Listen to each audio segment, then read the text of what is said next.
नमस्कार मेरे प्यारे मित्रों, स्वागत है आपके अपने चैनल हिंदी हिंदू हिंदुस्तान में। जैसा कि आपको पता है, हम इस चैनल के माध्यम से NTA UGC net Hindi paper की तैयारी कर रहे हैं। तो पिछली बार हम लोगों ने वीडियो में देखा था कि हम लोगों ने 2017 का पेपर किया था। आज हम 2014 का पेपर करेंगे। और यदि आपने पुराने पेपर अभी तक नहीं देखे हों तो आप प्लेलिस्ट में जा कर के वो सारे पेपर देख लीजिए। ये पेपर आपके प्रीवियस ईयर क्वेश्चन पेपर आपके एग्ज़ाम के लिए बहुत हेल्पफुल रहेंगे। तो चलिए शुरू करते हैं। ये हमारा पेपर है 2014 का। इसका पहला प्रश्न है, प्रेम वाटिका किसकी काव्य कृति है? तो प्रेम वाटिका हमारी रसखान जी की काव्य कृति है। नंबर 2, अनग नाटक किस कवि ने लिखा है? तो अनग नाटक आपके मैथिली शरण गुप्त जी ने लिखा है। घुमक्कड़ शास्त्र के लेखक कौन है? तो घुमक्कड़ शास्त्र के लेखक राहुल सक्रात्ययन। इन्होंने यात्रा वृत्तांत बहुत सारे लिखे हैं, तो इन घुमक्कड़ शास्त्र के लेखक भी राहुल सक्रात्ययन जी हैं। चौथे नंबर का क्वेश्चन है, प्रेम सागर के लेखक कौन है? तो प्रेम सागर के लेखक हैं Lallu Lal ji. Number C option सही हो जाएगा। फिर हमारा पांचवा क्वेश्चन है, आत्मनिरीक्षण के लेखक कौन है? तो आत्मनिरीक्षण के लेखक हैं हमारे सेठ गोविंद दास। सेठ गोविंद दास हमारे आत्मनिरीक्षण के लेखक होंगे। पृथ्वी प्रदक्षिणा के लेखक कौन है? तो पृथ्वी प्रदक्षिणा के लेखक हमारे शिव प्रसाद गुप्त जी हैं। इनमें से किस उपन्यास के लेखक अमृत लाल नागर का नहीं है? इनमें से किस उपन्यास के लेखक अमृतलाल नागर का नहीं है? तो इसमें से सुहाग के नूपुर, मानस का हंस, भूले बिसरे चित्र या बूंद और समुद्र। तो इसमें हमारा आंसर हो जाएगा भूले बिसरे चित्र। ये हमारा अमृतलाल नागर जी का उपन्यास नहीं है, तो ऑप्शन नंबर आपका सी हो जाएगा सही। अब आते हैं प्रश्न नंबर 8 की ओर। निम्नलिखित में से कौन सा नाटक सुरेंद्र वर्मा का नहीं है? तो इसमें नहीं वाले क्वेश्चन जरूर आप देखिएगा, क्योंकि कभी कभी नहीं वाले क्वेश्चन आप गलत कर बैठते हैं और सुरेंद्र वर्मा जहाँ देखो और आपने तुरंत उसको टिक कर देते हैं। तो सुरेंद्र वर्मा का एक दुनी एक, मादा कैक्टस या सेतुबंध या कैदे हयात। तो आपका ए सी डी ये तीनों नाटक आपके सुरेंद्र वर्मा के हैं। मादा कैक्टस उपन्यास इनका नहीं है। प्रश्न नंबर 9 की ओर बढ़ते हैं। निम्नलिखित में से कौन सा उपन्यास राहुल सक्रात्ययन का नहीं है? तो सिंह सेनापति, जय योधेय, देवोदास या व्यतीत। तो व्यतीत इनका उपन्यास राहुल सक्रात्ययन जी का नहीं, ऑप्शन नंबर डी सही हो जाएगा। आगे बढ़ते हैं क्वेश्चन नंबर 10 की ओर। ज्ञान दूर कुछ क्रिया भिन्न है, इच्छा क्यों पूरी हो मन की, एक दूसरे से न मिल सकें यह विडंबना है जीवन की। इन काव्य पंक्तियों के रचनाकार कौन है? तो इन काव्य पंक्तियों के रचनाकार जयशंकर प्रसाद जी हैं। प्रश्न नंबर 11 की ओर बढ़ते हैं। कंठोष्ठ ध्वनि का उदाहरण है। कंठ और ओष्ठ ये किस ध्वनि का उदाहरण? तो कंठ और ओष्ठ के ध्वनि का उदाहरण है हमारा ओ। प्रश्न नंबर 12 की ओर बढ़ते हैं। पश्चिमी हिंदी की दो बोलियों का सही युग्म है। तो पश्चिमी बोली सबसे पहले तो आपको पता होना चाहिए कौन सी बोली है पश्चिमी बोली। तो खड़ी बोली और बुंदेली ये आपका सही युग्म है। जब शब्द वाक्य में प्रयुक्त होने की योग्यता प्राप्त करता है तो उसे कहा जाता है। जब शब्द वाक्य में प्रयुक्त होने की योग्यता प्राप्त करता है तो उसे क्या कहा जाता है? वाक्य, पद, ध्वनि या समास। तो इसका सही आंसर हमारा हो जाएगा पद। प्रश्न नंबर 14 की ओर बढ़ते हैं। अर्धमागधी अपभ्रंश से विकसित बोली का नाम क्या है? तो अर्धमागधी से कौन सी बोली विकसित हुई है? तो ये हमारी बघेली, ऑप्शन नंबर बी सही हो जाएगा। प्रश्न नंबर 15 की ओर बढ़ते हैं। भाषा काव्य संग्रह किसकी कृति है? तो भाषा काव्य संग्रह हमारे महेश दत्त शुक्ल जी की कृति है। प्रश्न नंबर 16 की ओर बढ़ते हैं। वल्लभाचार्य का वेदांत सूत्र पर लिखा प्रसिद्ध ग्रंथ है। वल्लभाचार्य ने जो वेदांत सूत्र जो ग्रंथ लिखा है वो किस पर आधारित है? तो ये हमारा ए ऑप्शन हो जाएगा, पुष्टि मार्ग रहस्य, या बी आनंद भाष्य, अणुभाष्य या सृष्टि रहस्य। तो ये हमारा अणुभाष्य हो जाएगा। वल्लभाचार्य का वेदांत सूत्र पर लिखा प्रसिद्ध ग्रंथ है अणुभाष्य। प्रश्न नंबर 17 की ओर बढ़ते हैं। पानी परात को हाथ छुओ नहीं, नैनन के जल सो पग धोएं। ये कवि की पंक्तियाँ किस कवि ने लिखी हैं? तो ये हमारे नरोत्तम दास जी की पंक्तियाँ हैं। पानी परात को हाथ छुओ नहीं, नैनन के जल सो पग धोए। बढ़ते हैं क्वेश्चन नंबर 18 की ओर। तुलसी के गुरु कौन थे? तुलसीदास के गुरु कौन थे? तो तुलसीदास जी के गुरु थे नरहरयानंद। नरहरयानंद तुलसीदास जी के गुरु थे। ऑप्शन नंबर सी सही हो जाएगा। प्रश्न नंबर 19 की ओर बढ़ते हैं। कवित्र रत्नाकर किस कवि की कृति है? तो कवित्र रत्नाकर किसने लिखी है? तो ये कवित्र रत्नाकर सेनापति जी की कृति है। प्रश्न नंबर 20 की ओर बढ़ते हैं। उत्तर कबीर नामक कविता किस कवि की है? तो उत्तर कबीर नामक कविता आपके केदारनाथ सिंह जी की कृति है। आगे बढ़ते हैं प्रश्न नंबर 21 की ओर। प्रकाशन वर्ष के अनुसार निम्नलिखित जीवनियों का सही अनुक्रम बताना है। तो प्रकाशन वर्ष के अनुसार आपकी सही जीवनियों का अनुक्रम है, सबसे पहले प्रेमचंद्र घर में आ जाएगा ऑप्शन, प्रेमचंद्र घर में, फिर आवारा मसीहा, वट वृक्ष की छाया में और व्योमकेश दरवेश। आगे बढ़ते हैं प्रश्न नंबर 22 की ओर। प्रकाशन वर्ष की दृष्टि से प्रेमचंद के उपन्यासों का सही अनुक्रम बताइए। तो प्रकाशन वर्ष की दृष्टि से सही उपन्यासों का क्रम है आपका ऑप्शन नंबर सी, रंगभूमि, निर्मला, कर्मभूमि और गोदान। आगे बढ़ते हैं प्रश्न नंबर 23 की ओर। प्रकाशन वर्ष के अनुसार अमृतलाल नागर के निम्नलिखित उपन्यासों का सही अनुक्रम बताइए। तो अमृतलाल नागर के सारे उपन्यास हैं, तो सही अनुक्रम इसमें होगा ऑप्शन नंबर सी, महाकाल आएगा, फिर बूंद और समुद्र, फिर मानस का हंस और खंजन नयन। ये हमारा अमृतलाल नागर जी के प्रसिद्ध उपन्यास हैं। आगे बढ़ते हैं प्रश्न नंबर 24 की ओर। प्रकाशन के आरंभ की दृष्टि से निम्नलिखित पत्रिकाओं का सही क्रम बताइए। तो पत्रिकाओं, सबसे पहले पत्रिका कौन सी आई थी? ऑप्शन नंबर आपका ए सही होगा, माधुरी, फिर विशाल भारत, जागरण, फिर साहित्य संदेश। तो ये हमारा ऑप्शन नंबर ए सही हो जाएगा। आगे बढ़ते हैं प्रश्न नंबर 25 की ओर। प्रकाशन वर्ष के अनुसार महादेवी वर्मा की निम्नलिखित गद्य कृतियों का सही क्रम क्या है? तो प्रकाशन वर्ष के अनुसार महादेवी वर्मा की कृतियों का सही अनुक्रम है आपका ऑप्शन नंबर सी, स्मृति की रेखाएं, अतीत के चलचित्र, श्रृंखला की कड़ियाँ और पथ के साथी। आगे बढ़ते हैं माफ़ कीजिएगा, इसका ऑप्शन नंबर बी हो जाएगा, अतीत के चलचित्र, श्रृंखला की कड़ियाँ, स्मृति की रेखाएं और पथ के साथी। ऑप्शन नंबर बी इसका सही हो जाएगा। आगे बढ़ते हैं प्रश्न नंबर 26 की ओर। सच्चिदानंद हीरानंद वात्स्यानंद अज्ञेय के निम्नलिखित निबंध संग्रहों का प्रकाशन वर्ष की दृष्टि से अनुक्रम बताइए। तो ये जरूर देख लीजिएगा, अनुक्रम वाले प्रश्न बहुत ही ज़्यादा पूछे जाते हैं आपके यूजीसी नेट एग्जाम में। तो इसका सही उत्तर हो जाएगा आपका ऑप्शन नंबर डी, आत्मनेपद, लिखी कागद कोरे, अद्यतन और कहाँ है द्वारका। ये आपके अज्ञेय जी के प्रसिद्ध निबंध संग्रह हैं। आगे बढ़ते हैं प्रश्न नंबर 27 की ओर। आपका निम्नलिखित व्यंग्य रचनाओं का प्रकाशन वर्ष के अनुसार सही अनुक्रम बताइए। तो व्यंग्य रचनाएं आपकी हैं दी गई हैं, जैसे भित्ति चित्र, जीप पर सवार इल्लियाँ। उसका उत्तर हो जाएगा ऑप्शन नंबर सी, पहले भित्ति चित्र आया, फिर जीप पर सवार इल्लियाँ, यत्र तत्र सर्वत्र, जो घर फूंके। आगे बढ़ते हैं प्रश्न नंबर 28 की ओर। निम्नलिखित उपन्यासों का प्रकाशन वर्ष के अनुसार सही क्रम क्या है? तो इसका सही क्रम होगा सबसे पहले त्यागपत्र, फिर नदी के द्वीप, ऑप्शन नंबर बी सही होगा, त्यागपत्र, नदी के द्वीप, मेरी तेरी, उसकी बात, फिर खंजन नयन। आगे बढ़ते हैं प्रश्न नंबर 29 की ओर। जन्मकाल के अनुसार निम्नलिखित कवियों का सही क्रम क्या है? तो कवियों में सबसे पहले इनका बिहारी का नाम आता है, चिंतामणि, फिर भूषण, उसके बाद मतीराम। तो ऑप्शन नंबर ए सही हो जाएगा। आगे बढ़ते हैं प्रश्न नंबर 30 की ओर। भगवती चरण वर्मा निम्नलिखित उपन्यासों का प्रकाशन वर्ष के अनुसार सही अनुक्रम बताइए। तो भगवती चरण वर्मा के सही उपन्यासों का अनुक्रम है, सबसे पहले आएगा ऑप्शन नंबर ए होगा, टेढ़े मेढ़े रास्ते, भूले बिसरे चित्र, सामर्थ्य और सीमा, सीधी सच्ची बातें। आगे बढ़ते हैं प्रश्न नंबर 31 की ओर बढ़ते हैं। निम्नलिखित रचनाकारों को उनकी आत्मकथाओं के साथ सुमेलित कीजिए। तो सूची 1, सूची 2 दिए गए हैं, शिवपूजन सहाय, सुमित्रा नंदन पंत, हरिवंश राय बच्चन और पांडे बेचन शर्मा उग्र। 10 द्वार से सोपान तक, मेरा जीवन, अपनी खबर, राख से लपेटे और 60 वर्ष। तो सबसे पहले शिवपूजन सहाय जी को हम मैच कर लेते हैं। इनका जो आत्मकथा है वो है मेरा जीवन। फिर सुमित्रा नंदन पंत का उपन्यास है 60 वर्ष एक रेखांकन। हरिवंश राय बच्चन, ये सभी को पता होगा, इनका है आत्मकथा 10 द्वार से सोपान तक।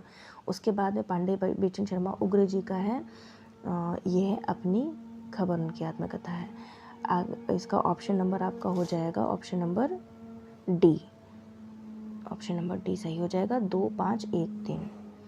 आगे बढ़ते हैं प्रश्न नंबर 32 की ओर। निम्नलिखित आलोचकों के उनके ग्रंथों से सुमेलित कीजिए। तो एक तरफ आलोचक के नाम दिए गए हैं और उनके ग्रंथ दिए गए हैं, नंद दुलारे वाजपेयी, लक्ष्मीकांत वर्मा, रामविलास वर्मा, विजय देव नारायण शाही। इधर सूची 2 में जयसी, निराला, मानव मूल और साहित्य, हिंदी साहित्य 20वीं शताब्दी, नई कविता के प्रतिमान। तो नंद दुलारे वाजपेयी जी का उपन्यास, उनका जो ग्रंथ है, आलोचनात्मक ग्रंथ है, उसका नाम है आपका हिंदी साहित्य 20वीं शताब्दी। उसके बाद आपका लक्ष्मीकांत वर्मा जी का आता है। लक्ष्मीकांत वर्मा का है नई कविता के प्रतिमान। उसके बाद रामविलास शर्मा का आएगा निराला। उसके बाद विजय देव नारायण शाही का आएगा जायसी। तो आपका इसमें ऑप्शन नंबर सी सही हो जाएगा। 4 5 2 1। तो इसका फिर से एक बार मिलान कर लेते हैं। 4 हो जाएगा, लक्ष्मीकांत का वर्मा 5, फिर 2 और 1। तो हमारा नंदलाल वाजपेयी जी का हो जाएगा हिंदी साहित्य 20वीं शताब्दी। उसके बाद में लक्ष्मीकांत वर्मा जी का हो जाएगा नई कविता के प्रतिमान। फिर रामविलास शर्मा जी का हो जाएगा निराला और विजय देवनारायण शाही का जायसी। तो आगे बढ़ते हैं प्रश्न नंबर 33 की ओर। निम्नलिखित संस्मरणात्मक रेखा चित्रों को उनके लेखकों के साथ सम्मिलित कीजिए। तो एक तरफ आपकी चेतना के बिंब, रेखाएं बोल उठी, जिंदगी मुस्कुराई, सिंहावलोकन, ये आपकी रचनाएं दी गई हैं और रचनाकारों के नाम हैं देवेंद्र सत्यार्थी, कन्हैया लाल मिश्र, प्रभाकर, महादेवी वर्मा और यशपाल और नगेंद्र। तो इसका सही ऑप्शन हो जाएगा option number D. Option number D सही हो जाएगा। चेतना के बिंब हो जाएगा नगेंद्र का, फिर रेखाएं बोल उठी देवेंद्र सत्यार्थी की हो जाएगा, फिर जिंदगी मुस्कुराई ये आपका हो जाएगा कन्हैया लाल मिश्र प्रभाकर जी का, और सिंहावलोकन ये आपका हो जाएगा यशपाल जी का। रेखा चित्र हैं ये सारे। आगे बढ़ते हैं प्रश्न नंबर 34 की ओर। निम्नलिखित कहानीकारों को उनकी कहानियों से सम्मिलित कीजिए। तो निम्नलिखित जो कहानी है भगवती चरण वर्मा, उसके बाद ईलाचंद जोशी, यशपाल, उपेंद्र नाथ अश्क, पिंजरा, मरक्रील, दो बाके, एक कैदी, दिवाली और होली। तो भगवती चरण वर्मा का है, सबसे पहले मिला लेते हैं, दो बाके। उसके बाद ईलाचंद जोशी का है दिवाली और होली। यशपाल जी का है मकरील। फिर उपेंद्र नाथ अश्क का है पिंजरा। ऑप्शन नंबर इसका हो जाएगा ए सही। भगवती चरण वर्मा दो बाके, फिर ईलाचंद जोशी दिवाली और होली, फिर यशपाल का मकरील और उपेंद्र नाथ अश्क जी का पिंजरा। चलिए आगे बढ़ते हैं प्रश्न नंबर 35 की ओर। निम्नलिखित उपन्यासकारों को उनके उपन्यासों से सम्मिलित कीजिए। भगवती राधा कृष्णदास, किशोरीलाल गोस्वामी, देवकी नंदन खत्री और श्रद्धाराम फिल्लौरी। और इधर आपके पात्रों के नाम दिए गए हैं, तारा, कश्मीर यात्रा, चंद्रकांता, भाग्यवती और निस्सहाय हिंदू। उपन्यास दिए गए हैं और ये उपन्यासकारों के नाम दिए, ये सारे उपन्यास दिए गए हैं, ये उपन्यासकारों के नाम दिए गए हैं। तो राधा कृष्ण दास, इसका सही ऑप्शन हमारा होगा option number B. Radha Krishna Das ji ने लिखा था निस्सहाय हिंदू।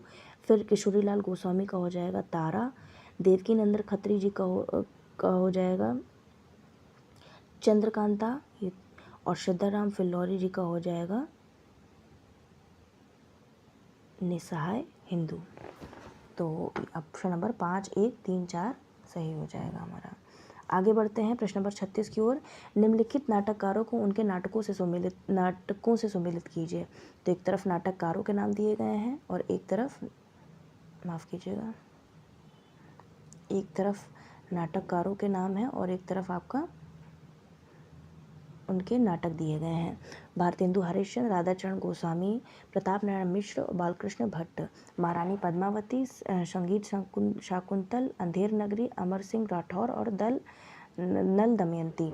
तो भारतेंदु हरीश, इसका ऑप्शन नंबर आपका हो जाएगा डी। भारतेंदु हरिश्चंद्र जी का हो जाएगा अंधेर नगरी, राधाचरण गोस्वामी जी का हो जाएगा अमर सिंह राठौर, प्रताप नारायण मिश्र जी का हो जाएगा संगीत शाकुंतल और बालकृष्ण भट्ट जी का हो जाएगा नल दमयंती। ऑप्शन नंबर डी इसका सही आंसर है।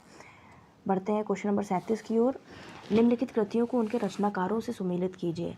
आत्मा की आंखें, काट का सपना, समय और हम, मिलन यामिनी, गजानन माधव, मुक्तिबोध, हरिवंश राय बच्चन, रामधारी सिंह दिनकर, जिनेंद्र कुमार और नगेंद्र। तो आत्मा की आंखें, इसका ऑप्शन नंबर हमारा सी सही हो जाएगा। आत्मा की आंखें ये रामधारी सिंह दिनकर की कृति है। काट का सपना ये गजानन माधव मुक्तिबोध का है। समय और हम ये हमारा जैनेंद्र कुमार जी का है। और मिलन यामिनी हमारा हरिवंश राय बच्चन जी का है। तो ऑप्शन नंबर सी सही हो जाएगा। 3 1 4 और 2। आगे बढ़ते हैं क्वेश्चन नंबर 38 की ओर। एक तरफ प्रकाशन वर्ष है, सुमित्रा नंदन का ये आपका दिया हुआ है। सुमित्रा नंदन पंत के निम्नलिखित काव्य संग्रहों को उनके प्रकाशन वर्ष के अनुसार सुमेलित करना है। तो इसका सही आंसर हो जाएगा आपका ऑप्शन नंबर बी। पल्लव हमारा आया था 1926 में, वीणा 1927 में, गुंजन हो जाएगा 1932 में, और स्वर्ण किरण हो जाएगा 1947 में। तो ये आपका सही उत्तर हो जाएगा ऑप्शन नंबर बी, 4 1 2 5, 4 1 2 5। आगे बढ़ते हैं प्रश्न नंबर 39 की ओर। निम्नलिखित पत्रिकाओं को उनके प्रकाशन स्थान से सुमेलित कीजिए। तो आनंद कादम्बिनी, ब्राह्मण, हिंदी प्रदीप और उक्ति वक्ता, कानपुर, प्रयाग, मिर्ज़ापुर, अजमेर और कलकत्ता। कौन सा प्रकाशन स्थान, मतलब प्रकाशन स्थान क्या था उसका? तो ऑप्शन नंबर इसका डी सही हो जाएगा।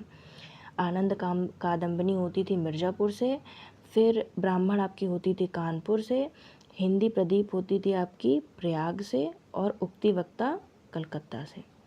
तो ऑप्शन नंबर डी इसका सही हो जाएगा, 3 1 2 5।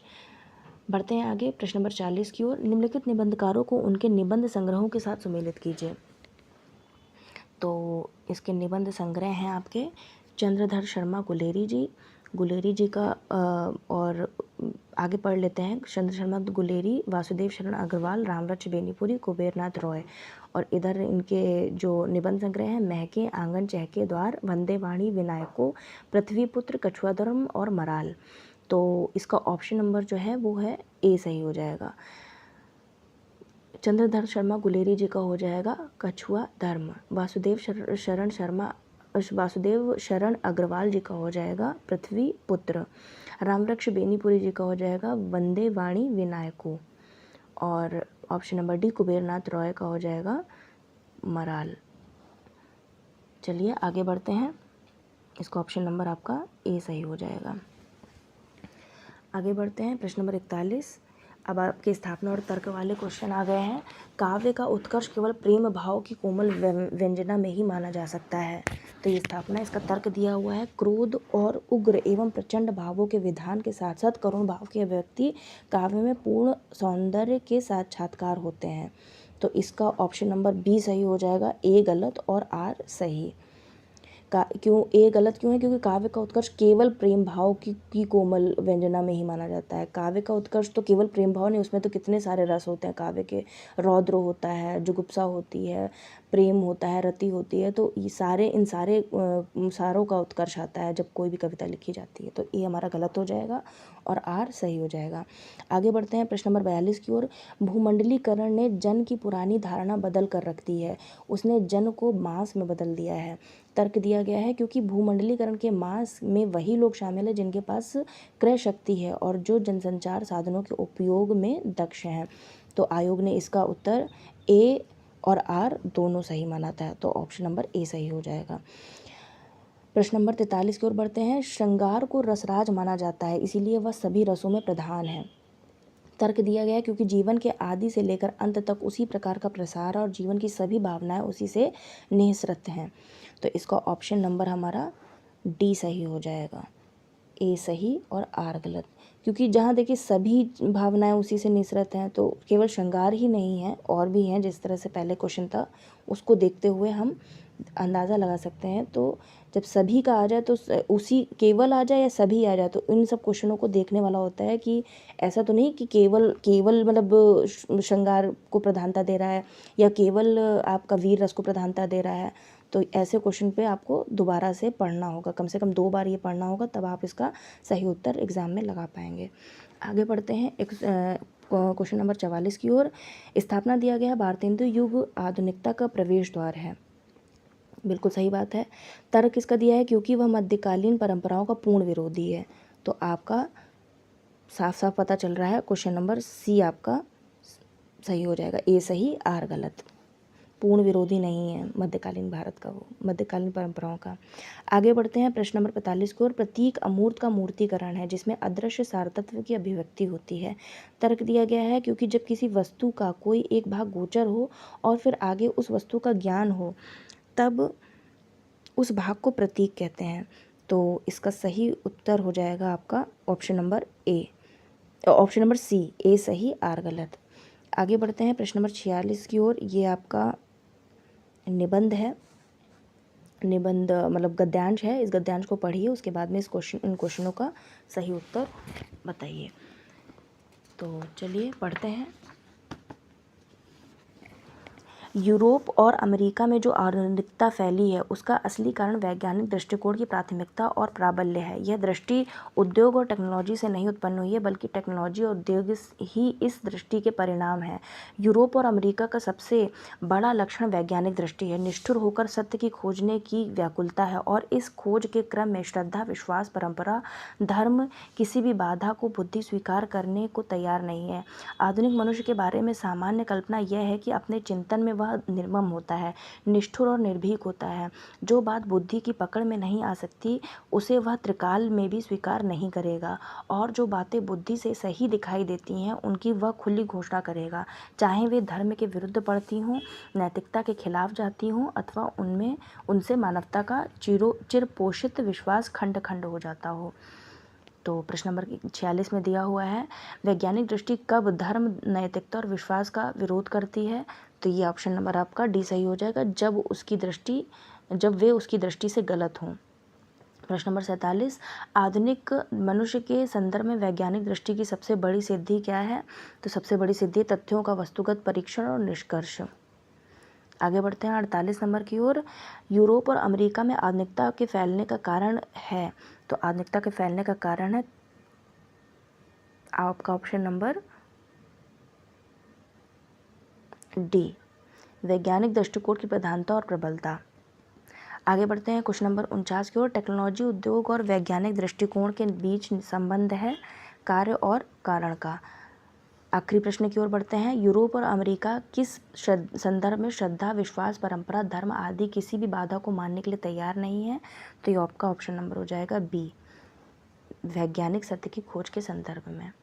आप इस गद्यांश को फिर से पढ़िएगा, तब आपको और क्लियर हो जाएगा। मैंने आपको आंसर बता दिए हैं, आप इसको कम से कम 2 बार पढ़िएगा, या तो आप इसका स्क्रीनशॉट ले लीजिए और क्वेश्चन को अपने आप से सॉल्व करने की कोशिश कीजिए।